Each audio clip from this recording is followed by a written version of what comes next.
thanks for joining us. I'm Mary Calvi, in today for Deborah.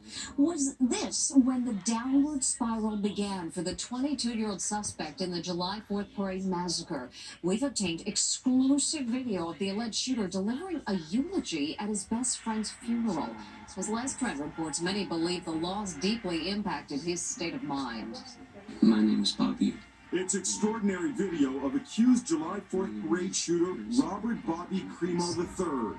He was speaking at the funeral of his best friend in 2017. Whenever I was with him, it felt like I wasn't alone anymore.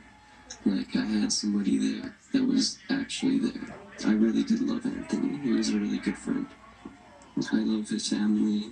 Crimo was 17. Michelle Robillard is the mother of the young man who died of a drug overdose. She says she now believes his death may have begun Crimo's downward spiral. Maybe Bobby didn't have anybody after Anthony, and you know, when you have these crazy thoughts, who do you tell if there's nobody ever there to tell? Do you think if your son was still alive today that perhaps this wouldn't have happened? He was a bright light in so many people's lives, and he helped so many people. The song Spirit in the Sky, played at the funeral, apparently resonated with Crimo. He used the same song on one of his disturbing videos showing the July 4th parade route.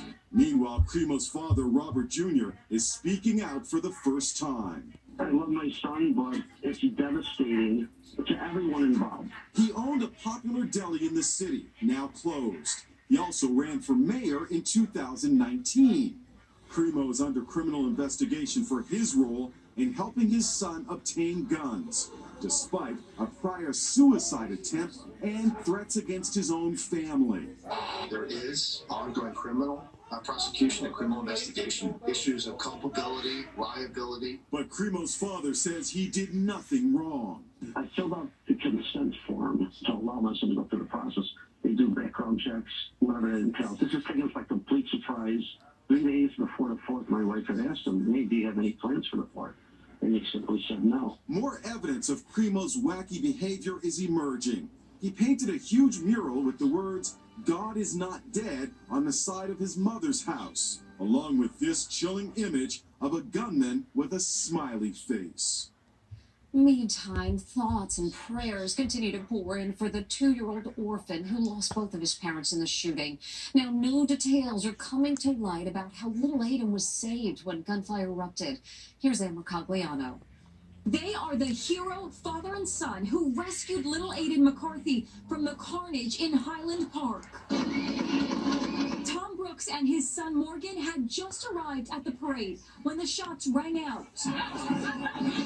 As the panicked crowd scrambled to get away, they saw little Aiden pinned under his grievously wounded dad. Morgan says, "There's a boy, Dad." And I said, "Let's go." And he's like, "No, there's a boy." I didn't register at first. And then he showed me, he said, "There he is." And he was like, "Let's go get him." I'm like, "Let's go get him." I tried to pull the boy from under his father, right by his arms, but he was underneath him pretty good. So I think Morgan at the time helped me, or helped the guy get up a little bit, moved him up just enough so we can pull out Aiden from under his father. Kevin McCarthy was still breathing, clinging to life, blood pouring from multiple gunshot wounds. His wife, Irina, close by, apparently already dead. He was breathing, but he wasn't saying anything. He wasn't able to speak, but he was able to breathe. They say Aiden, who was covered in his dad's blood, remained calm. You mentioned Aiden was talking. He was saying things. What was he saying? It's like, "Dad shot, Mom shot," and I would say to him, "Everything's gonna be fine." I didn't know his name, I didn't know. I was just talking to him, telling him everything's gonna be fine, and he just kept on saying it over and over again. He wasn't crying, very calm, very wide-eyed. When we pulled him out from under his father, we inspected him, pulled his shirt up, because he had blood all over him. The brave little boy is now an orphan. What will he remember of the awful day that changed his life forever? How do you tell a 2-year-old that his parents are not coming back?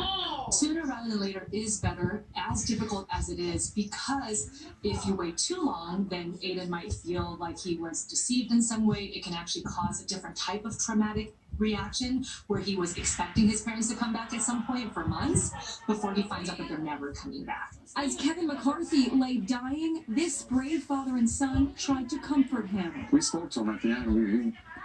We're telling him that his son's gonna be okay. He's gonna be okay. His son is safe. You know, that's what we were telling him. They want the world to know that Kevin did everything he could to protect his son. You saw it.